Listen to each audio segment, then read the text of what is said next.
You're probably right. You don't deserve it. But God loved you enough to make a way for you to be here.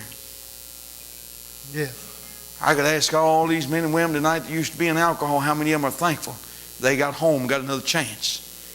Because they could have died out there on the roadway somewhere. Could have died, amen, and no telling how many other ways and means. And listen, not a one of us are exempt from dying. We're going to leave this world. I'm going to leave it. I don't know about you, but this body's going to leave this world. Yeah. I won't know about you, but I believe there's a better place. Amen. There's got to be a better place than what we're living in now. Amen. If you ain't, I'm going to be very disappointed. Amen. But according to the Word, and I'm going to stand on what He says, there's a whole lot better place, amen, than what we're living in here. The question is, are you ready to go? Are you ready to go? Preacher, I'm going to wait a little while. What are you going to wait on? If God's speaking to you, now's the time. Now's your hour, your time to come. You're here and you're a Christian tonight. Listen, I've been there. The enemy used to try to beat me to death with my past. The Lord took me back there in the book of Romans and began to wear me out with what He said in, amen, the 8th chapter. There's therefore no condemnation, no guilt. It's time to lay it down. It's time to let it go. Don't you let your past control your present. Amen. Let your present control, amen, your future. Come on tonight. Listen to me. He'll wear you out with it if you'll let Him. But you don't have to let Him tonight, see. If you're saved, you don't have to let Him tonight. Because He's done made a way for you to lay it all down. I want to encourage you to come.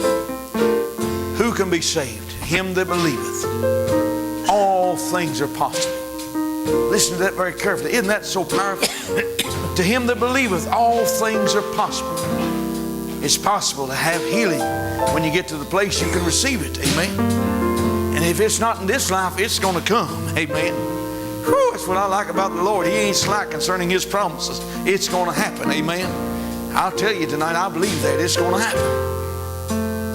What about you tonight? We stand across the building. Maybe you like to come and pray. Got a need tonight. You're lost tonight. Need to be saved. Why don't you come?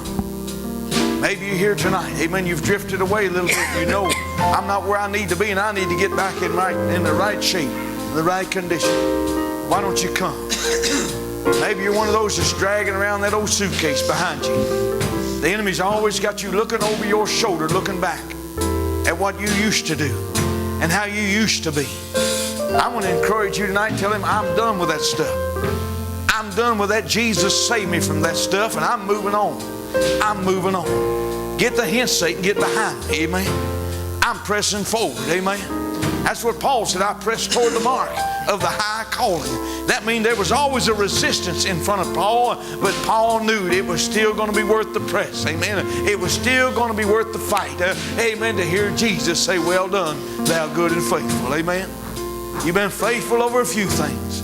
I'm going to make you a ruler over many. Amen. Isn't he good tonight? Why don't you come as they sing? Why don't you come? Pastor's going to come. Amen.